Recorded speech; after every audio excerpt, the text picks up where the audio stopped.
Hi යාළුවනේ අද හදන්නේ අපි ලාව කේක් බලමු අපි කොහොමද ලාව කේක් හදන්නේ කියලා. ඉස්සෙල්ලා උණු වතුරකට මෙහෙම තියාගන්න. ඊට පස්සේ අපි මේකට දිය කරගමු. හරි යාළුවනේ අපේ චොකලේට් මිශ්‍රණයත් හරි. දැන් අපි බලමු බිත්තර දාලා සීනි එකට එකතු කරලා හදන මිශ්‍රණය කොහොමද හදන්නේ කියලා.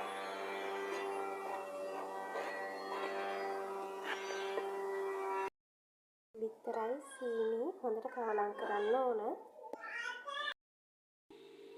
අපේ බිත්තර මිශ්‍රණයත් හරි, චොකලේට් මිශ්‍රණයත් හරි. දැන් අපි මේ චොකලේට් මිශ්‍රණය බිත්තර මිශ්‍රණයට දාමු.